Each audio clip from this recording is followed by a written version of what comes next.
ہماری مسجد کے امام صاحب روزانہ کبھی روٹی تو کبھی چاول کچرے میں پھینک آتے۔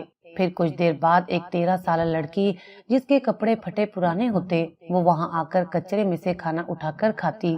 میں روز یہ سب دیکھتی، مجھے اس لڑکی پر بہت ترس آتا۔ میں سوچتی آخر یہ قصہ کیا ہے۔ میں خود غریب تھی۔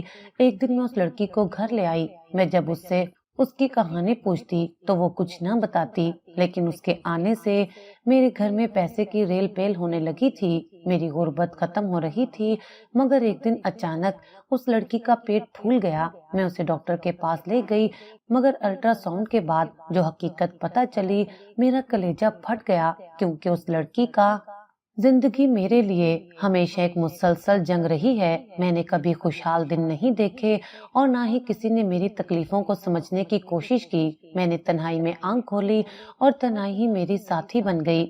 غربت نے ہمیشہ میری دہلیز پر ڈیرے ڈالے رکھے اور قسمت نے کبھی مہربانی کرنا مناسب نہ سمجھا۔ میں نے بچپن میں ماں باپ کھو دیے اور اس دن کے بعد مجھے احساس ہوا کہ دنیا میں کوئی کسی کا نہیں ہوتا۔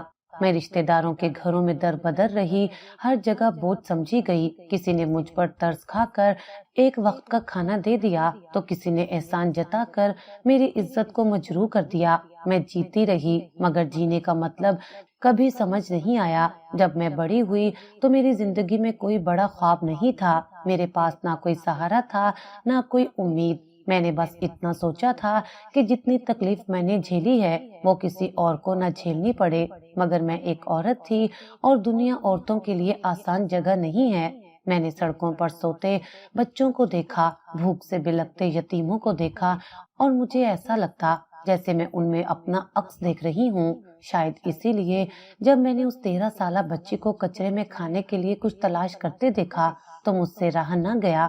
میں خود بہت غریب تھی، مگر میں نے سوچا کہ اگر زندگی مجھے کچھ نہیں دے سکتی تو شاید میں کسی کی زندگی بدل سکتی ہوں۔ میں نے اسے اپنے ساتھ لے لیا، شاید یہ سوچ کر کہ میں اس کا نصیب بدل سکتی ہوں، مگر میں نہیں جانتی تھی کہ یہ فیصلہ میری اپنی تقدیر بدلنے والا تھا۔ وہ بچی میری زندگی میں صرف پناہ لینے نہیں آئی تھی، وہ میرے ماضی، میرے حال اور شاید میرے مستقبل کا ایک ایسا دروازہ کھولنے والی تھی جسے کھولنے کی ہمت میں نے کبھی نہیں کی تھی۔ یہ بازار کی ایک گلی تھی جہاں کچرے کا ڈھیر لگا تھا۔ شام کا وقت تھا، دھوپ کی سرخی آہستہ آہستہ ماند پڑ رہی تھی اور ہلکی ٹھنڈی ہوا چل رہی تھی۔ میں راشن خرید کر گھر واپس جا رہی تھی کہ اچانک میری نظر ایک پتلی دبلی کمزور سی بچی پر پڑی جو کچرے کے ڈھیر میں کچھ تلاش کر رہی تھی۔ اس کے گندے اور پھٹے پرانے کپڑے دیکھ کر واضح تھا کہ وہ کئی دنوں سے نہائی نہیں تھی۔ اس کے بال الجھے ہوئے تھے اور چہرہ دھول اور مٹی سے سیاہ پڑا تھا۔ میرا دل زور سے دھڑکنے لگا۔ میں نے سوچا یا اللہ، یہ بچی اتنی چھوٹی عمر میں یوں سڑک پر کیوں ہے؟ میں نے آس پاس دیکھا، شاید کوئی اس کا گھر والا ہو، مگر کوئی نہ تھا۔ بیٹا تم یہاں کیا کر رہی ہو؟ میں نے جھجکتے ہوئے پوچھا۔ بچی نے چونک کر میری طرف دیکھا۔ اس کی آنکھوں میں خوف تھا، جیسے وہ ہر انسان کو درندہ سمجھتی ہو۔ اس نے فوراً اپنی نظریں جھکا لیں اور کچرے کے ڈھیر سے ایک باسی روٹی نکال کر جلدی سے منہ میں ڈال لی۔ میرا دل پگھل گیا۔ بیٹا چلو میرے ساتھ، میں تمہیں کھانا دوں گی۔ وہ ایک لمحے کو رکی، پھر پیچھے ہٹ گئی جیسے میں اسے دھوکہ دے رہی ہوں۔ نہیں، مجھے بھوک نہیں ہے، وہ سرگوشی میں بولی، مگر اس کی کمزور آواز اور ہڈیوں کا ڈھانچہ کچھ اور کہہ رہا تھا۔ ڈرو مت، میں تمہیں کچھ نہیں کہوں گی، تمہارا کوئی نہیں ہے۔ اس نے آہستہ سے سر ہلا دیا۔ نہیں، مجھے سمجھ نہیں آیا کہ کیا کروں۔ میرے پاس پہلے ہی وسائل کم تھے، مگر اس بچی کو یوں چھوڑ دینا بھی ظالمانہ ہوتا۔ میں نے ایک فیصلہ کر لیا، چلو میرے ساتھ چلو۔ بچی کچھ لمحے جھجکی، پھر آہستہ آہستہ میرے پیچھے چل پڑی۔ اسے کیا معلوم تھا کہ یہ فیصلہ نہ صرف اس کی زندگی بلکہ میری قسمت بھی بدلنے والا تھا۔ میں نے سوچا تھا کہ یہ بچی میرے ساتھ آ کر سکون کا سانس لے گی، کھانا کھائے گی اور آرام کرے گی، مگر جیسے ہی وہ میرے گھر میں داخل ہوئی مجھے عجیب سا احساس ہوا، جیسے کچھ ٹھیک نہیں تھا۔ میں نے کھانے کے لیے دسترخوان لگایا اور نرمی سے کہا، بیٹا آؤ کھانا کھا لو۔ وہ خاموشی سے کرسی پر بیٹھی، مگر اس کی حرکات عام بچوں جیسی نہیں تھی۔ وہ خوف زدہ تھی، جیسے اسے یقین ہی نہ ہو کہ کوئی اسے نقصان نہیں پہنچائے گا۔ اس نے پلیٹ کی طرف دیکھا، پھر بغیر چمچ کے اپنے ہاتھوں سے کھانے لگی۔ میں نے روکا نہیں، شاید وہ زیادہ دنوں سے بھوکی تھی۔ وہ کھاتے کھاتے بار بار دروازے کی طرف دیکھتی، جیسے کسی وقت بھی بھاگنے کے لیے تیار ہو۔ کھانے کے بعد میں نے کہا، بیٹا نہا لو، تم تھک گئی ہوگی، میں تمہارے لیے کپڑے نکال دیتی ہوں۔ وہ میری بات سن کر چند لمحے خاموش رہی، پھر آہستہ سے بولی، مجھے باتھ روم جانا ہے۔ میں نے اسے راستہ دکھایا اور وہ اندر چلی گئی، مگر جو ہوا وہ ناقابل یقین تھا۔ 3 گھنٹے گزر گئے مگر وہ باہر نہیں آئی۔ میں نے دروازے پر دستک دی، بیٹا سب ٹھیک ہے؟ کوئی جواب نہیں۔ میرا دل زور زور سے دھڑکنے لگا۔ میں نے سوچا کہ شاید وہ خوف زدہ ہے، شاید وہ رو رہی ہے، یا شاید کچھ اور مسئلہ ہو گیا ہے۔ میں نے دروازے کو دھکا دیا مگر وہ اندر سے لاک تھا۔ میں نے قدموں کی آہٹ سنی، پھر اچانک دروازہ کھلا اور وہ باہر نکلی، مگر اب وہ پہلے جیسی نہیں لگ رہی تھی۔ وہ ہلکا سا لنگڑا رہی تھی، اس کے کپڑوں میں ہلکی سی سلوٹیں تھیں اور اس کے چہرے پر ایک عجیب قسم کی گھبراہٹ تھی، جیسے وہ کچھ چھپا رہی ہو۔ مگر سب سے زیادہ حیرانی کی بات یہ تھی کہ اس کے ہاتھ میں نوٹوں کی گتھی تھی۔ یہ پیسے کہاں سے آئے؟ میں نے حیرت سے پوچھا۔ وہ چونک گئی اور فوراً پیسے چھپانے لگی۔ یہ میرے ہیں، وہ مدھم آواز میں بولی، مگر ایک بھوکی سڑکوں پر پھرنے والی بچی کے پاس اتنی رقم کہاں سے آئی؟ میں نے کچھ غلط کر دیا تھا اور یہ بچی معمولی نہیں تھی۔ بچی کے ہاتھ میں ہزاروں کے نوٹ دیکھ کر میرے ہوش اڑ گئے۔ یہ پیسے کہاں سے آئے؟ میں نے پھر سختی سے پوچھا، مگر اس نے نظریں جھکا لیں جیسے کسی جرم میں پکڑی گئی ہو۔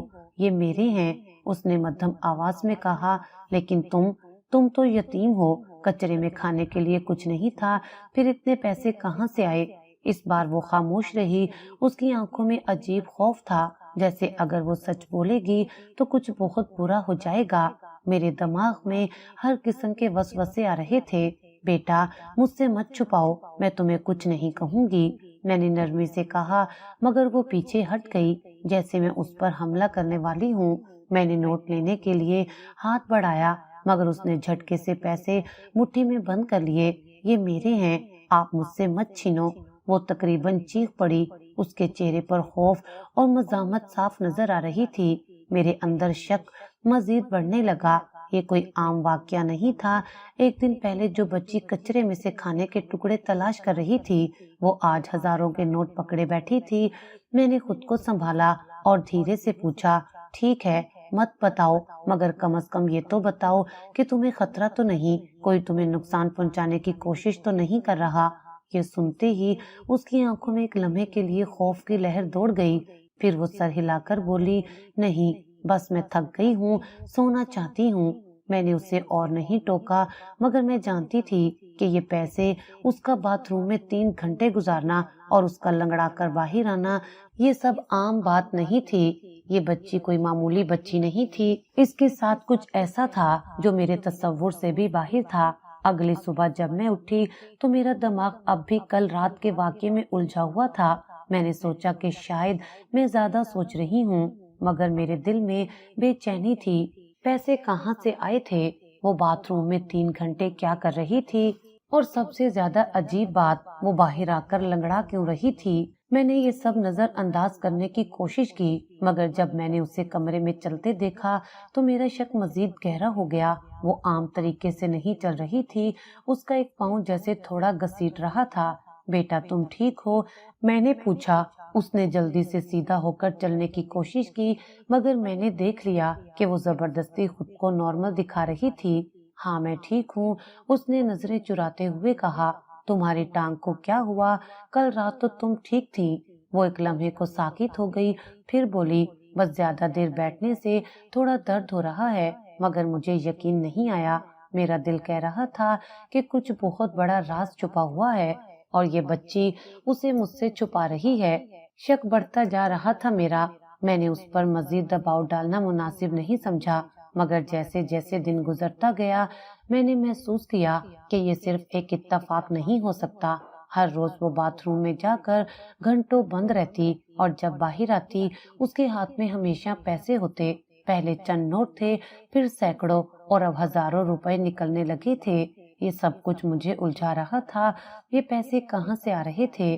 میں نے آخر فیصلہ کر لیا کہ میں اس کا راز جان کر رہوں گی۔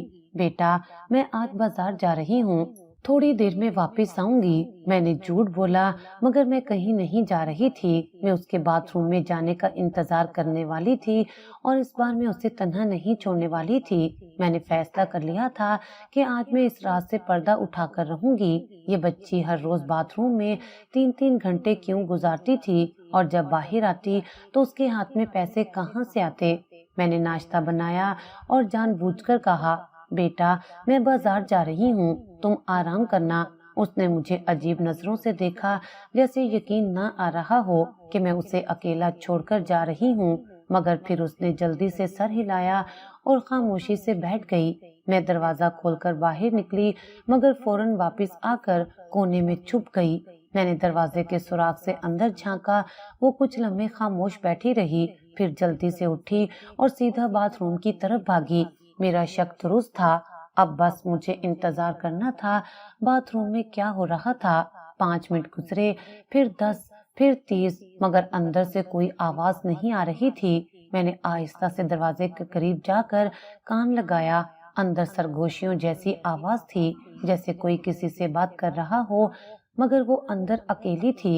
میرے رونگٹے کھڑے ہو گئے کہ اندر کوئی اور تھا یا پھر یہ میری سوچ تھی۔ میں نے ہمت کر کے دروازے کے نیچے سے جھانکنے کی کوشش کی، مگر کچھ نظر نہیں آیا۔ میں نے آہستہ سے دروازے کا ہینڈل گھمایا، مگر وہ اندر سے لاک تھا۔ بیٹا، میں نے آہستہ سے پکارا، سب ٹھیک ہے نا؟ کوئی جواب نہیں آیا۔ مجھے کچھ غلط ہونے کا احساس ہو رہا تھا۔ دروازہ کھلا اور میری آنکھیں پھٹی کی پھٹی رہ گئیں۔ اچانک اندر سے پانی کے گرنے کی آواز آئی اور پھر دروازہ کھلنے کی ہلکی سی چٹ ہوئی۔ میں جلدی سے پیچھے ہٹ گئی اور ایسے کھڑی ہو گئی جیسے کچھ ہوا ہی نہ ہو۔ بچی باہر نکلی اور میری آنکھیں حیرت سے کھلی کی کھلی رہ گئیں۔ اس کے ہاتھ میں پھر سے ہزاروں کے نوٹوں کی گٹھی تھی، مگر اس بار میں نے اس کے کپڑوں پر ہلکی سی نمی دیکھی، جیسے وہ اندر پانی میں کچھ کر رہی تھی۔ یہ اب کوئی عام بات نہیں تھی، میری آنکھوں کے سامنے ایک ایسی چیز ہو رہی تھی جو حقیقت سے باہر لگتی تھی۔ یہ بچی ہر بار باتھ روم میں جا کر کئی گھنٹے گزارتی اور جب باہر آتی تو اس کے ہاتھوں میں ہزاروں کے نوٹ ہوتے۔ اگلے دن میں نے خود کو مصروف ظاہر کیا، مگر میرا دماغ مسلسل کام کر رہا تھا۔ مجھے آج حقیقت جانی تھی۔ میں نے چپکے سے اپنی ایک پرانی چابی نکالی جو شاید پرانے وقتوں میں کسی دروازے کے لیے استعمال ہوتی تھی۔ میں نے سوچا اگر میں صحیح وقت پر چابی سے دروازہ کھول سکی تو شاید میں حقیقت جان پاؤں گی۔ جیسے ہی شام ہوئی، وہ بچی ایک بار پھر دبے پاؤں باتھ روم میں چلی گئی اور دروازہ اندر سے لاک کر لیا۔ میرا دل زور زور سے دھڑکنے لگا۔ میں نے آہستہ سے دروازے کے قریب جا کر کان لگا دیا۔ اندر سے پانی گرنے کی آوازیں آ رہی تھیں، مگر عجیب بات یہ تھی کہ کوئی نہانے یا ہاتھ دھونے کی آواز نہیں تھی، بلکہ لگ رہا تھا جیسے پانی میں کچھ ڈالا جا رہا ہو۔ پھر ہلکی سی سرگوشی سنائی دی، مگر اندر وہ اکیلی تھی۔ میرے ہاتھ پسینے سے بھیگ گئے۔ میں نے ہلکی سی کانپتی انگلیوں سے چابی کو آہستہ سے دروازے میں گھمایا۔ دروازہ ہلکا سا کھل گیا۔ میں نے سانس روک لی اور آہستہ سے دروازہ جھری کے برابر کھولا۔ جو میں نے اندر دیکھا اس نے میرے پیروں تلے سے زمین کھینچ لی۔ بچی ایک بڑے برتن میں پانی ڈال رہی تھی اور جیسے ہی وہ کچھ خاص کاغذ پانی میں ڈبوتی، وہ آہستہ آہستہ اصلی کرنسی میں بدل جاتے۔ میرے دل کی دھڑکن رک گئی۔ وہ جو کچھ کر رہی تھی وہ حقیقت سے باہر تھا۔ کیا میں کوئی خواب دیکھ رہی تھی یا پھر میرے سامنے کوئی ایسا راز تھا جو کسی نے آج تک نہیں جانا؟ کاغذ کا عام ٹکڑا پانی میں جاتے ہی اصلی کرنسی میں بدل رہا تھا۔ میرا دل زور زور سے دھڑکنے لگا۔ میں نے جلدی سے دروازہ بند کر دیا اور وہاں سے ہٹ گئی تاکہ وہ یہ نہ سمجھے کہ میں نے کچھ دیکھا ہے۔ میں اس وقت خود کو قابو میں رکھنا چاہتی تھی، مگر میرے اندر سوالوں کا طوفان اٹھ رہا تھا۔ میں نے فیصلہ کیا کہ میں اسے جلدی پریشان نہیں کروں گی۔ مجھے یہ دیکھنا تھا کہ آیا یہ سب کچھ اس کے قابو میں ہے یا پھر وہ خود کسی بڑی سازش کا شکار ہے۔ رات کو جب وہ سو گئی تو میں آہستہ سے اس کے قریب گئی اور پھر میری نظر اس کے جسم پر پڑی۔ اس کی کمر اور پیٹ پر گہرے نشانات تھے، جیسے کوئی پرانی سرجری ہوئی ہو۔ میں نے حیرت سے قریب ہو کر دیکھا، یہ عام زخم نہیں تھے۔ میرے رونگٹے کھڑے ہو گئے۔ میں نے فیصلہ کر لیا، اب میں یہ راز جان کر رہوں گی۔ میں نے اس بچی کے جسم پر موجود عجیب نشانات دیکھے، مگر اس سے کچھ کہنے کی بجائے خاموش رہی۔ میں نے سوچا کہ اگر میں نے جلد بازی کی تو شاید وہ مجھ پر اعتبار نہ کرے۔ میں نے خود کو پرسکون رکھا، لیکن میرا ذہن مسلسل اسی بات میں الجھا رہا۔ اگلے دن میں نے محسوس کیا کہ وہ معمول سے زیادہ تھکی ہوئی اور سست لگ رہی تھی۔ اس کی آنکھوں کے گرد ہلکے پڑ گئے تھے اور وہ نوالا توڑ توڑ کر کھا رہی تھی۔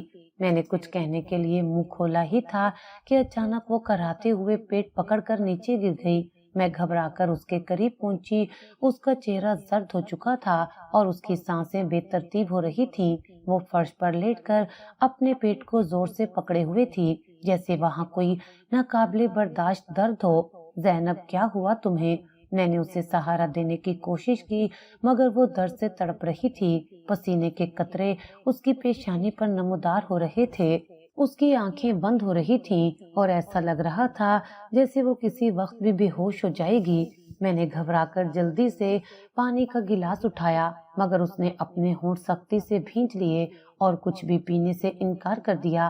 ہمیں ہسپتال جانا ہوگا، میں نے فیصلہ کیا اور جلدی سے اس کو جوتے پہنائے، مگر جیسے ہی میں نے اس کا ہاتھ تھاما، میں نے محسوس کیا کہ اس کے پیٹ میں کچھ حرکت ہو رہی تھی۔ یہ کوئی عام درد نہیں تھا، اس کے جسم کے اندر کچھ تھا جو بیدار ہو رہا تھا۔ میری انگلیاں تھر تھرا گئیں، مگر میں نے اسے فوراً اپنی چادر میں لپیٹا اور گھر سے باہر نکل گئی۔ ہر قدم پر میرا دل دھڑک رہا تھا۔ مجھے نہیں معلوم تھا کہ اسپتال جا کر کیا پتہ چلے گا، مگر میں یہ جانتی تھی کہ یہ کوئی عام بیماری نہیں تھی۔ جب میں اسے ہسپتال لے کر پہنچی تو ڈاکٹرز نے اسے فوراً ایمرجنسی وارڈ میں لے لیا۔ میں باہر کھڑی کانپ رہی تھی، جبکہ اندر ڈاکٹرز اس کا معائنہ کر رہے تھے۔ چند لمحے بعد ایک ڈاکٹر باہر آیا۔ اس کا چہرہ حیرت اور خوف سے سفید پڑ چکا تھا۔ یہ ممکن نہیں، وہ آہستہ سے بڑبڑایا اور پھر اچانک سجدے میں گر گیا۔ ڈاکٹر اچانک زمین پر سجدے میں گر گیا، جیسے اس نے کچھ ایسا دیکھ لیا جو انسانی عقل سے باہر ہو۔ میں بے چین ہو گئی۔ ہسپتال کی سفید روشنیوں میں سب کچھ دھندلا سا لگنے لگا۔ میں نے بے تابی سے ڈاکٹر کی طرف دیکھا جو اب بھی خاموشی سے زمین پر سر رکھے بیٹھا تھا۔ ڈاکٹر صاحب، میری بچی کو کیا ہوا؟ میں نے کپ کپاتی آواز میں پوچھا۔ ڈاکٹر آہستہ آہستہ اٹھا، اس کی آنکھوں میں آنسو تھے۔ وہ میرے قریب آیا جیسے کچھ کہنا چاہتا ہو، مگر الفاظ نہیں مل رہے تھے۔ آپ کو معلوم بھی ہے کہ آپ کے ساتھ کیا معجزہ ہو چکا ہے؟ اس کی آواز لرز رہی تھی۔ کیا مطلب؟ میں الجھ گئی۔ ڈاکٹر نے تھوک نگلا، پھر بولا، یہ بچی عام نہیں ہے۔ ہم نے اس کا الٹرا ساؤنڈ کیا، مگر جو ہم نے دیکھا وہ سمجھ سے باہر تھا۔ میرے جسم میں سنسنی دوڑ گئی۔ کیا مطلب ڈاکٹر؟ ڈاکٹر نے ہچکچاتے ہوئے ایک رپورٹ میرے ہاتھ میں تھما دی۔ میں نے کانپتے ہاتھوں سے اسے کھولا اور جیسے ہی میری نظر اسکرین پر پڑی، میری آنکھیں حیرت سے پھٹ گئیں۔ اس کے پیٹ میں ایک چپ تھی۔ یہ کیا؟ میری آواز حلق میں اٹک گئی۔ یہ کوئی عام چپ نہیں ہے، ڈاکٹر نے آہستہ سے کہا۔ یہ ایک جدید نیو چپ ہے جو شاید کسی خفیہ سائنسی تجربے کا حصہ تھی۔ ہمیں نہیں معلوم کہ اسے کب اور کیوں اس کے جسم میں لگایا گیا، مگر ایک اور بات ہے۔ میں نے خوف سے اس کی طرف دیکھا۔ کیا؟ ڈاکٹر نے آہستہ سے چپ کو سکین کیا، جیسے یہ مشین نے اسے پڑھا۔ اسکرین پر ایک نام نمودار ہوا، زینب اقبال۔ میرے دل کی دھڑکن رک گئی۔ ڈاکٹر نے ایک گہری سانس لی اور اپنی کانپتی ہوئی انگلیاں چپ کی معلومات پر رکھ دیں۔ یہ وہی بچی ہے جو 8 سال پہلے اغوا ہو گئی تھی۔ اور ایک اور حیرت انگیز حقیقت، اس نے چپکے سے ایک اور فائل نکالی جس پر ایک نام درج تھا، یہ میری بیٹی ہے۔ مجھے لگا جیسے زمین میرے پیروں تلے سے نکل گئی ہو۔ ڈاکٹر کی آنکھوں میں آنسو جھلکنے لگے اور اس کے لب کانپ رہے تھے۔ اللہ نے اس کی بیٹی اسے واپس کر دی تھی، مگر ایک ایسے طریقے سے جس کا کوئی تصور بھی نہیں کر سکتا تھا۔ ہسپتال کے سفید کمروں میں خاموشی چھا گئی تھی، مگر میرے اندر ایک طوفان مچ چکا تھا۔ یہ کیسے ممکن تھا؟ یہ وہی زینب تھی جو 8 سال پہلے اغوا ہو گئی تھی، اور یہ ڈاکٹر جو اس وقت میرے سامنے کھڑا تھا، یہ اس کا باپ تھا۔ میرے ذہن میں یادیں دھماکوں کی طرح چلنے لگی۔ میں نے زینب کو پہلی بار بازار میں دیکھا تھا جب وہ کچرے کے ڈھیر سے کھانے کے ٹکڑے چن رہی تھی۔ وہ بے سہارا لگ رہی تھی، بے یار و مددگار۔ مجھے کبھی خیال بھی نہیں آیا تھا کہ اس کا کوئی ماضی ہو سکتا ہے، یا وہ کسی ایسے شخص کی بیٹی ہو سکتی ہے جو سالوں سے اسے ڈھونڈ رہا تھا۔ ڈاکٹر کے ہاتھ ابھی بھی رپورٹ کو مضبوطی سے پکڑے ہوئے تھے۔ وہ اسے گھور رہا تھا جیسے وہ کسی معجزے پر یقین نہ کر پا رہا ہو۔ یہ میری بیٹی ہے، میرے اللہ، میری زینب واپس آ گئی۔ اس کے الفاظ میں ایسا درد تھا کہ میں چند لمحے کے لیے سب کچھ بھول گئی، مگر پھر ایک خوفناک حقیقت نے مجھے جھنجھوڑ دیا۔ اگر زینب اس کی بیٹی تھی تو پھر وہ اتنے سال کہاں تھی؟ اس کے جسم میں یہ چپ کس نے لگائی تھی اور کیوں؟ زینب بے ہوش پڑی تھی، اس کے معصوم چہرے پر ابھی بھی تکلیف کے آثار تھے۔ ڈاکٹر نے اس کے ماتھے پر ہاتھ رکھا جیسے برسوں کی جدائی کے بعد اپنی بیٹی کو پہچانے کی کوشش کر رہا ہو۔ یہ سب کیسے ہوا؟ میری آواز لرز رہی تھی۔ ڈاکٹر نے میری طرف دیکھا، اس کی آنکھوں میں عجیب سی روشنی تھی۔ زینب 8 سال پہلے اغوا ہوئی تھی، مگر پولیس کو کبھی کوئی سراغ نہیں ملا۔ میں نے اسے ہر جگہ تلاش کیا، مگر وہ جیسے زمین میں سما گئی ہو۔ اس نے چپ کی طرف اشارہ کیا۔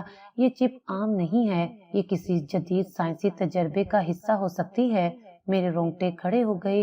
یہ بچی صرف لاپتہ نہیں ہوئی تھی، اس پر کوئی خفیہ تجربہ بھی کیا گیا تھا۔ میں نے زینب کے بے جان ہاتھ کو تھاما اور دل ہی دل میں دعا کی۔ یہ راز ابھی مکمل نہیں کھلا تھا، مگر میں جانتی تھی کہ اب ہماری زندگیاں ہمیشہ کے لیے بدلنے والی تھیں۔ ہسپتال کے خاموش کمرے میں زینب ابھی بھی بے ہوش پڑی تھی۔ ڈاکٹر ایک طرف خاموشی سے بیٹھا تھا، اس کے ہاتھ میں زینب کی رپورٹس تھیں، مگر اس کی نظریں بار بار اپنی بیٹی کے چہرے پر جا رہی تھیں، جیسے وہ حقیقت کو قبول کرنے کے لیے خود کو تیار کر رہا ہو۔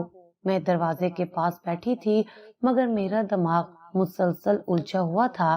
یہ بچی جسے میں نے ایک یتیم سمجھ کر اپنا لیا تھا، وہ حقیقت میں ایک گمشدہ راز تھی۔ اچانک زینب کے ہونٹ ہلے، وہ مدھم آواز میں کچھ بڑبڑانے لگی۔ میں اور ڈاکٹر فوراً اس کے قریب پہنچے۔ مجھے وہاں واپس نہیں جانا۔ زینب نے نیند میں سرگوشی کی، اس کی پیشانی پر پسینے کے ننھے قطرے نمودار ہو رہے تھے۔ ڈاکٹر نے حیرت سے میری طرف دیکھا۔ کہاں زینب؟ تم کہاں کی بات کر رہی ہو؟ اس نے نرمی سے اس کا ہاتھ تھاما، جیسے وہ اسے تحفظ دینے کی کوشش کر رہا ہو۔ سفید کوٹ، بڑی بڑی روشنی، مجھے واپس نہیں جانا، مت بھیجو۔ میرا دل دھڑکنے لگا۔ زینب کے الفاظ عام نہیں تھے۔ کیا وہ کسی ہسپتال میں رہی تھی یا کسی لیبارٹری میں؟ زینب آنکھیں کھولو، میں نے آہستہ سے کہا۔ زینب کی پلکیں لرزیں اور پھر وہ آہستہ آہستہ ہوش میں آنے لگی۔ اس کی سانسیں بے ترتیب تھیں، جیسے وہ کسی بھیانک خواب سے جاگی ہو۔ امی، وہ مجھے لینے آئیں گے، زینب نے کمزور آواز میں کہا اور میرا ہاتھ سختی سے پکڑ لیا۔ میں نے حیرت سے ڈاکٹر کی طرف دیکھا۔ وہ کون؟ ڈاکٹر نے گہری سانس لی۔ مجھے لگتا ہے کہ زینب کو دھیرے دھیرے سب کچھ یاد آ رہا ہے، مگر ہم نہیں جانتے کہ یہ یادیں کس حد تک خطرناک ہیں۔ میں نے زینب کے چہرے کو غور سے دیکھا۔ اس کی آنکھوں میں ابھی بھی خوف تھا، جیسے وہ کسی ناقابل بیان ماضی سے گزر چکی ہو۔ یہ صرف ایک عام لاپتہ ہونے کا معاملہ نہیں تھا، یہ کچھ اور تھا، کچھ ایسا جو ابھی مکمل سامنے نہیں آیا تھا، اور شاید جب یہ مکمل حقیقت سامنے آئے گی تب ہم سب کے لیے سب کچھ بدل چکا ہوگا۔ زینب ہوش میں تو آ گئی تھی، مگر اس کی آنکھوں میں ابھی بھی وہی خوف تھا، جیسے کوئی سایہ اس کے ذہن پر چھایا ہو۔ ڈاکٹر نے اس کی نبض چیک کی اور میں نے پانی کا گلاس اس کے لبوں سے لگایا، مگر وہ کچھ بھی بولنے کو تیار نہیں تھی۔ بیٹا، کیا تمہیں یاد ہے کہ تم کہاں تھی؟ میں نے نرمی سے پوچھا۔ زینب نے آہستہ سے سر جھکا لیا، جیسے وہ یادداشت کے کسی حصے کو سوچنے کی کوشش کر رہی ہو، مگر الفاظ نہیں مل رہے تھے۔ ڈاکٹر نے گہری سانس لی۔ ہمیں زینب پر زیادہ دباؤ نہیں ڈالنا چاہیے، یادداشت خود بخود واپس آئے گی، مگر ہمیں تحمل سے کام لینا ہوگا۔ میں نے اس بات میں سر ہلا دیا، مگر میرے دل میں عجیب سی بے چینی تھی۔ مجھے محسوس ہو رہا تھا کہ زینب کو صرف وقت کی ضرورت نہیں تھی، بلکہ اسے کسی ایسے شخص کی ضرورت تھی جو اس کے خوف کو سمجھے۔ اگلی صبح جب میں ناشتہ لینے کے لیے ہسپتال کی کینٹین کی طرف جا رہی تھی، میں نے نوٹ کیا کہ کچھ نرسیں سرگوشیوں میں زینب کے بارے میں بات کر رہی تھیں۔ وہ بچی کہاں سے آئی پتہ نہیں، مگر میں نے سنا ہے کہ ڈاکٹر اقبال اسے بہت سنجیدگی سے لے رہے ہیں، جیسے وہ اسے پہلے سے جانتے ہوں۔ اور تمہیں پتا ہے ایک اجنبی آدمی آیا تھا، وہ زینب کے بارے میں پوچھ رہا تھا۔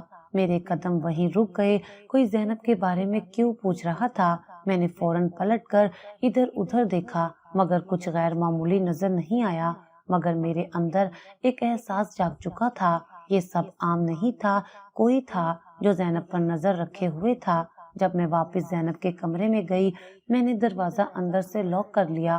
ڈاکٹر صاحب، ہمیں زینب کو یہاں سے لے جانا ہوگا۔ میری آواز لرز رہی تھی۔ کیا ہوا؟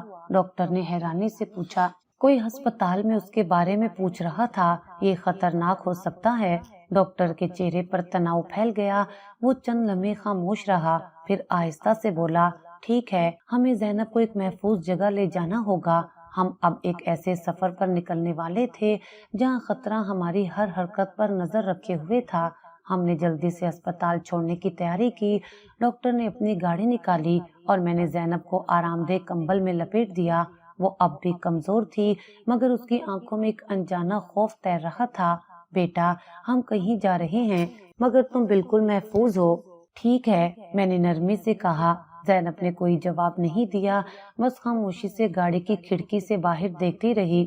میں نے ڈاکٹر کی طرف دیکھا، اس کی پیشانی پر پسینے کے ننھے قطرے چمک رہے تھے۔ یہ پہلا موقع تھا جب میں نے اسے اتنا پریشان دیکھا۔ گاڑی سنسان راستوں پر دوڑ رہی تھی، شہر کی روشنیاں پیچھے چھوڑتی جا رہی تھی اور ہم جنگل کے قریب پہنچ چکے تھے۔ ڈاکٹر کے ایک قریبی دوست کا فارم ہاؤس یہاں موجود تھا جو سالوں سے خالی تھا۔ یہ وہ جگہ تھی جہاں ہمیں کچھ وقت کے لیے چھپنا تھا۔ فارم ہاؤس پہنچ کر میں نے زینب کو بستر پر لٹایا اور ڈاکٹر نے دروازے اور کھڑکیاں چیک کی تاکہ یہ یقینی بنایا جا سکے کہ کوئی ہمارا پیچھا نہ کر رہا ہو۔ یہاں کچھ دن رکنا ہوگا، ڈاکٹر نے آہستہ سے کہا، جب تک ہمیں نہ پتہ چل جائے کہ اصل میں ہمارے پیچھے کون ہے۔ رات کے کسی پہر اچانک زینب کی طرف سے مدھم سرگوشیوں کی آوازیں آئیں۔ میں نے چونک کر اس کی طرف دیکھا، وہ نیند میں کچھ بڑبڑا رہی تھی جیسے کسی خواب میں ڈوبی ہو۔ مجھے بند مت کرو، مجھے جانے دو۔ میں نے آہستہ سے اس کے کندھے پر ہاتھ رکھا مگر جیسے ہی میں نے اسے چھوا وہ ایک زوردار چیخ کے ساتھ جاگ اٹھی۔ وہ آ رہے ہیں، وہ چیخی اور کانپنے لگی۔ میں نے جلدی سے اسے گلے سے لگا لیا۔ بیٹا، کوئی نہیں آ رہا، تم محفوظ ہو۔ مگر زینب کی آنکھوں میں اب بھی خوف تھا، وہ تیزی سے سانس لے رہی تھی جیسے کسی انجانی جگہ کی یادیں اس کے ذہن میں واپس آ رہی ہوں۔ وہ کون؟ میں نے آہستہ سے پوچھا۔ زینب نے ہچکچاتے ہوئے کہا، وہ سفید کوٹ والے لوگ جو مجھے سونے نہیں دیتے تھے۔ میرا دل دہل گیا۔ یہ بچی کسی عام مجرم کے جنگل میں نہیں تھی بلکہ کسی بڑی اور پراسرار تنظیم کے ہاتھوں میں رہی تھی۔ زینب کی خوف زدہ آنکھیں ابھی تک کھلی تھیں اور اس کی سانسیں بے ترتیب ہو رہی تھیں۔ میں نے جلدی سے اسے دلاسا دیا مگر میرے اندر ایک عجیب سا خوف سرایت کر چکا تھا۔ سفید کوٹ والے لوگ، میں نے ڈاکٹر کی طرف دیکھا جو اب سنجیدگی سے زینب کو دیکھ رہا تھا۔ یہ کون لوگ ہو سکتے ہیں؟ ڈاکٹر نے آہستہ سے کہا، یہ عام اغوا کار نہیں لگتے۔ زینب کا کیس ایک عام گمشدگی کا کیس نہیں ہے، یہ کچھ اور ہے۔ اگلے دن جب زینب گہری نیند میں تھی، ڈاکٹر نے اس کا مکمل معائنہ کرنے کا فیصلہ کیا۔ اس کی صحت پہلے سے بہتر ہو رہی تھی مگر وہ اب بھی کمزور لگ رہی تھی۔ میں زینب کا کچھ مزید طبی معائنہ کرنا چاہتا ہوں، ڈاکٹر نے آہستہ سے کہا، شاید ہمیں کچھ ایسے شواہد مل جائیں جو اس کے ماضی کے بارے میں مزید وضاحت دے سکیں۔ میں نے اس بات میں سر ہلایا، ہمیں زینب کے راز کو کھولنا ہی تھا۔ جب ڈاکٹر نے زینب کی جلد کا جائزہ لیا، ہم دونوں حیران رہ گئے۔ زینب کی جلد عام بچوں کی طرح نہیں تھی۔ جیسے ہی ڈاکٹر نے اس کے بازو پر روشنی ڈالی، ایک ہلکا سا نیلا نشان جھلملانے لگا جو عام روشنی میں نظر نہیں آ رہا تھا۔ یہ کیا ہے؟ میں نے حیرانی سے پوچھا۔ ڈاکٹر نے غور سے نشان کو دیکھا اور سرگوشی کی۔ یہ عام نشان نہیں ہے، یہ کسی خاص کیمیکل کا رد عمل لگتا ہے جو روشنی یا کسی مخصوص درجہ حرارت میں ظاہر ہوتا ہے۔ میری آنکھیں حیرت سے پھیل گئیں، یہ ممکن نہیں تھا۔ کیا زینب پر کوئی تجربہ کیا گیا تھا؟ میری آواز لرز رہی تھی۔ ڈاکٹر خاموش تھا، اس کی آنکھوں میں کچھ ایسا تھا جو وہ کہہ نہیں پا رہا تھا۔ یہ سب کچھ ایک عام حادثہ نہیں تھا، اس نے آخر کار کہا، زینب کے جسم میں کچھ ایسا ہے جو عام نہیں، اور شاید یہی وجہ ہے کہ وہ لوگ اسے دوبارہ لینا چاہتے ہیں۔ میرے جسم میں سنسناہٹ دوڑ گئی۔ زینب صرف ایک یتیم نہیں تھی، وہ کسی سائنسی راز کا حصہ تھی، اور جو بھی یہ راز جاننا چاہتا تھا وہ کسی بھی قیمت پر زینب کو واپس لے جانا چاہتا تھا۔ زینب کی جلد پر نمودار ہونے والے عجیب نشانات نے ہم دونوں کو حیران اور پریشان کر دیا تھا۔ یہ صرف ایک عام گمشدگی کا معاملہ نہیں تھا، زینب کے ساتھ کچھ ایسا ہوا تھا جو ہماری سوچ سے بھی آگے تھا۔ ڈاکٹر نے اپنی جیب سے اسکیننگ ڈیوائس نکالی جو جلد کے نیچے چھپی کسی بھی غیر معمولی چیز کو ظاہر کر سکتی تھی۔ جیسے ہی اس نے زینب کے بازو پر آہستہ سے آلہ چلایا، اسکرین پر کچھ کوڈز نمودار ہونے لگے۔ یہ کیا ہے؟ میں نے حیرت سے پوچھا۔ ڈاکٹر نے گہری سانس لی۔ یہ کوئی خفیہ نشان ہے۔ زینب کے جسم میں کوئی ایسی شناخت موجود ہے جو عام آنکھ سے نظر نہیں آتی، جیسے کسی نے جان بوجھ کر اس کے جسم پر کچھ لکھا ہو، کوئی کوڈ۔ اسی رات جب سب سو رہے تھے، میں نے ایک عجیب آواز سنی، جیسے کوئی دروازے کے قریب آیا ہو۔ میرے دل کی دھڑکن تیز ہو گئی۔ میں نے جلدی سے کھڑکی کے پردے ہٹائے اور باہر جھانکا، مگر وہاں کوئی نہیں تھا، مگر دروازے کے سامنے زمین پر کچھ پڑا ہوا تھا۔ میرا سانس رک گیا، میرے ہاتھ لرزنے لگے۔ میں نے آہستہ سے دروازہ کھولا اور لفافہ اٹھایا۔ جیسے ہی میں نے اسے کھولا، اندر ایک سادہ مگر خوفناک پیغام لکھا تھا، تم نے جس چیز کو بچانے کی کوشش کی وہ ہمارے لیے بہت قیمتی ہے۔ زینب کو واپس کر دو ورنہ انجام برا ہوگا۔ میری انگلیاں کانپ گئیں۔ ڈاکٹر، میں نے گھبرا کر اسے آواز دی۔ ڈاکٹر جلدی سے باہر آیا اور میں نے کانپتے ہاتھوں سے اسے وہ پیغام تھما دیا۔ جیسے ہی اس کی نظر اس پر پڑی، اس کے چہرے کی رنگت بدل گئی۔ یہ لوگ ہمیں ڈھونڈ چکے ہیں، اس نے سرگوشی کی۔ اب ہمیں زیادہ وقت نہیں ملے گا۔ زینب کے جسم پر موجود نشانات، اس کے خواب اور اب یہ خفیہ پیغام، سب کچھ ایک بڑی حقیقت کی طرف اشارہ کر رہا تھا۔ مگر کیا ہم اس سے پہلے حقیقت جان پائیں گے، یا یہ لوگ ہمیں پہلے ہی تلاش کر لیں گے؟ فارم ہاؤس میں گمگیر خاموشی چھائی ہوئی تھی۔ میں اس پر وہ پر اسرار خط پڑھا تھا جس کے الفاظ ابھی بھی میرے ذہن میں گونج رہے تھے، زینب کو واپس کر دو ورنہ انجام برا ہوگا۔ میں نے ڈاکٹر کی طرف دیکھا جو گہری سوچ میں تھا۔ اس کا چہرہ سختی سے تنے ہوئے عضلات کے ساتھ خوف اور پریشانی کی تصویر بنا ہوا تھا۔ یہ لوگ ہمیں ڈھونڈ چکے ہیں، ڈاکٹر نے سرگوشی کی، اور اب ہمارے پاس زیادہ وقت نہیں ہے۔ مگر یہ لوگ کون ہیں اور زینب کو کیوں چاہتے ہیں؟ میں نے بے چینی سے پوچھا۔ ڈاکٹر نے ایک لمحے کے لیے سوچا، پھر بولا، ہمیں زینب کے ماضی کی کھوج لگانی ہوگی۔ ڈاکٹر نے اپنے لیپ ٹاپ پر زینب کی پرانی رپورٹس دیکھنی شروع کی۔ جیسے ہی اس نے زینب کا نام ایک مخصوص ڈیٹا بیس میں سرچ کیا، اسکرین پر ایک خفیہ فائل کھل گئی۔ یہ دیکھو، اس نے مجھے اشارہ کیا۔ اس فائل میں زینب کے اغوا ہونے کی خبر درج تھی، مگر سب سے زیادہ حیران کن بات یہ تھی کہ زینب کے کچھ طبی ریکارڈز موجود نہیں تھے۔ یہ کیسے ممکن ہے کہ زینب کے کچھ طبی ریکارڈز موجود نہیں تھے؟ یہ کیسے ممکن ہے؟ میں نے حیرت سے کہا، ہر بچے کی پیدائش اور میڈیکل ہسٹری ریکارڈ میں ہوتی ہے، زینب کے بارے میں کچھ بھی کیوں نہیں ہے؟ ڈاکٹر نے سنجیدگی سے کہا، کیونکہ شاید کوئی جان بوجھ کر اس کی شناخت مٹا چکا ہے۔ میری ریڑھ کی ہڈی میں سرد لہر دوڑ گئی۔ مگر کیوں؟ ڈاکٹر نے گہری سانس لی اور مدھم آواز میں کہا، زینب ایک عام بچی نہیں تھی، وہ کسی خفیہ پروجیکٹ یا سائنسی تجربے کا حصہ رہی ہے، اور اس کے جسم میں ایسا کچھ ہے جو عام نہیں، اور یہی وجہ ہے کہ یہ لوگ اسے واپس لینا چاہتے ہیں۔ کیا زینب ایک خفیہ تجربے کا شکار تھی؟ میں نے زینب کی طرف دیکھا جو ابھی بھی گہری نیند میں تھی۔ رات گہری ہو رہی تھی اور فارم ہاؤس کی کھڑکیوں سے باہر صرف اندھیرا نظر آ رہا تھا۔ میں اور ڈاکٹر خاموشی سے بیٹھے زینب کے ماضی کے بارے میں سوچ رہے تھے۔ یہ سب کچھ بڑی حقیقت کی طرف اشارہ کر رہا تھا، مگر زینب کی کھوئی ہوئی یادداشت کے بغیر ہم کچھ بھی ثابت نہیں کر سکتے۔ ڈاکٹر نے لیپ ٹاپ بند کیا اور گہری سانس لی۔ ہمیں زینب کو فورس نہیں کرنا چاہیے، مگر اگر وہ خود کچھ یاد کر لے تو یہ ہمارے لیے سب سے بڑی کامیابی ہوگی۔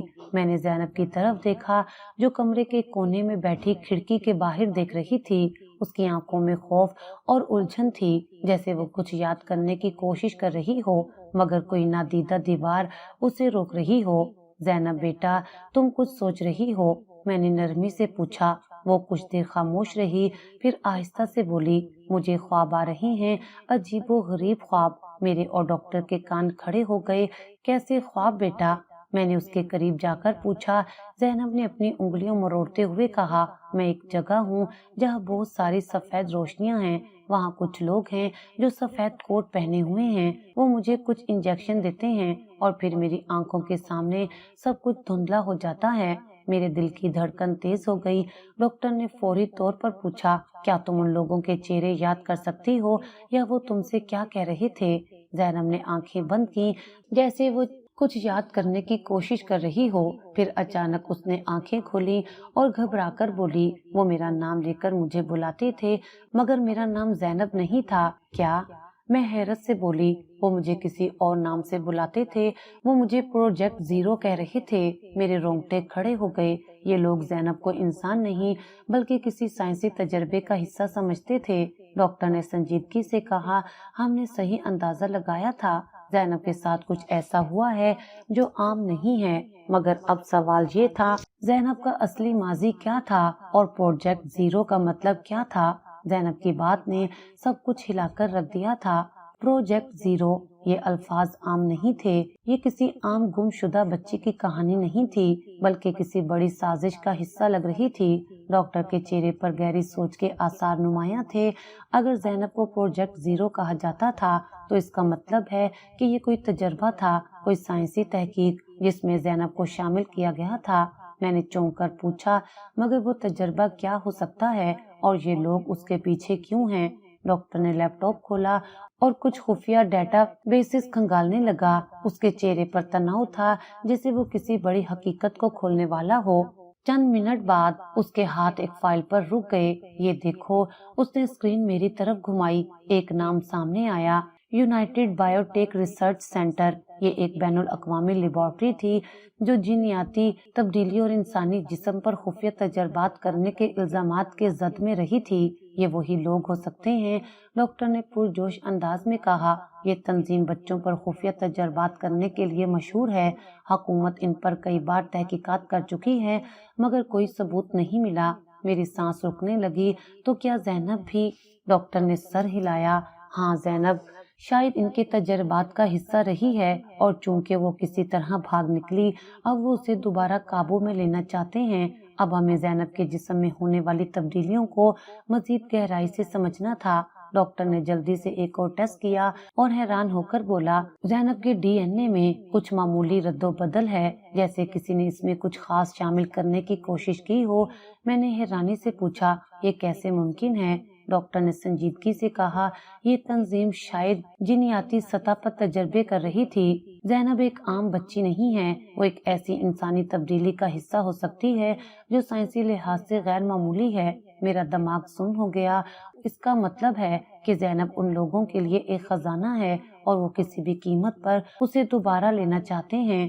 ہم نے سچائی کا ایک دروازہ کھول دیا تھا مگر اس کے ساتھ ہی خطرہ پہلے سے کہیں زیادہ بڑھ چکا تھا۔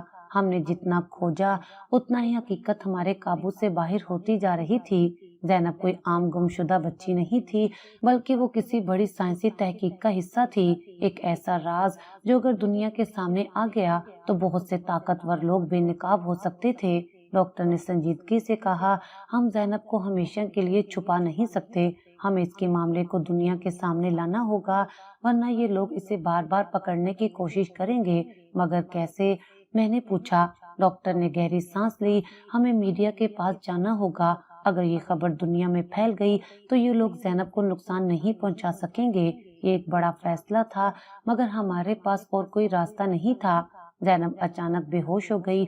جیسے ہی ہم فارم ہاؤس سے نکلنے کی تیاری کر رہے تھے، زینب اچانک لڑکھڑائی اور زمین پر گر گئی۔ زینب!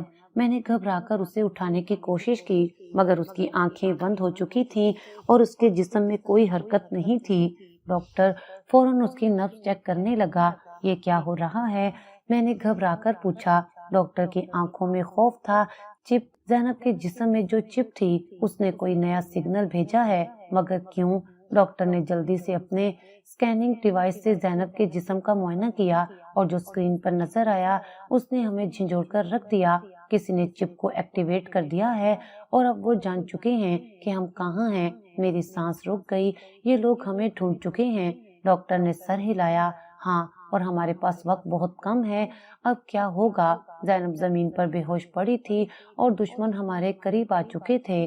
ہم نے سچائی کا دروازہ کھول دیا تھا، مگر اب ہمیں یہ جنگ جیتنی تھی، زینب کی زندگی کے لیے اور اس کی کھوئی ہوئی حقیقت کو واپس لانے کے لیے۔ کیا ہم وقت پر بھاگ سکیں گے یا زینب ایک بار پھر ان کے ہاتھ لگ جائے گی؟ زینب بے ہوش تھی اور ہم جانتے تھے کہ ہمارے پاس وقت بہت کم ہے۔ چپ ایکٹیویٹ ہو چکی تھی اور وہ لوگ اب ہمیں ڈھونڈ چکے تھے۔ اگر ہم ابھی نہ نکلے تو شاید زینب ہمیشہ کے لیے کھو جائے۔ ڈاکٹر نے جلدی سے زینب کی نبض چیک کی۔ ہمیں اسے فوراً کسی محفوظ جگہ لے جانا ہوگا، لیکن کہاں؟ میں نے گھبرا کر پوچھا۔ ڈاکٹر نے گہری سانس لی۔ ہمیں یہ راز ہمیشہ کے لیے بے نقاب کرنا ہوگا، ہمیں اسے دنیا کے سامنے لے کر جانا ہوگا۔ ہم زینب کو لے کر سیدھا ایک بڑے میڈیا ہاؤس پہنچے جہاں ڈاکٹر کا ایک پرانا دوست رپورٹر تھا۔ جیسے ہی ہم اندر پہنچے، ڈاکٹر نے رپورٹر کو تمام تفصیلات بتائیں، زینب کے ساتھ ہونے والے تجربات، چپ اور وہ تنظیم جو اسے دوبارہ قابو میں لینا چاہتی تھی۔ یہ خبر ایک دھماکے کی طرح میڈیا میں پھیل گئی۔ ایک لاپتہ بچی کے جسم میں خفیہ چپ، کیا کسی بڑی سازش کا حصہ ہے؟ کیا سائنس کی آڑ میں معصوم بچوں پر تجربے کیے جا رہے ہیں؟ یہ وہ خبریں تھیں جو ہر چینل پر چلنے لگیں، اور جیسے ہی یہ خبر عام ہوئی، وہ تنظیم جو زینب کے پیچھے تھی اچانک غائب ہو گئی۔ زینب کو نیا نام اور نئی شناخت مل گئی۔ حکومت نے زینب کو مکمل تحفظ دیا، اس کی چپ نکال دی گئی اور اس کا ماضی ہمیشہ کے لیے دفن ہو گیا۔ اب وہ ایک عام زندگی گزار سکتی تھی۔ میری اپنی زندگی بھی بدل گئی۔ ڈاکٹر نے میری طرف دیکھا۔ تم نے زینب کو بچایا اور تم نے مجھے میری بیٹی واپس دلائی۔ میں چاہتا ہوں کہ تم بھی ہمیشہ ہمارے ساتھ رہو۔ میں نے حیرت سے اس کی طرف دیکھا۔ یہ کہانی صرف زینب کی نہیں تھی، یہ میری اپنی کہانی بھی بن چکی تھی۔ میں نے یتیمی میں زندگی گزاری تھی، مگر آج مجھے ایک نیا خاندان مل چکا تھا۔ آخر کار زینب اپنی اصل زندگی میں واپس آ چکی تھی، اور میں بھی۔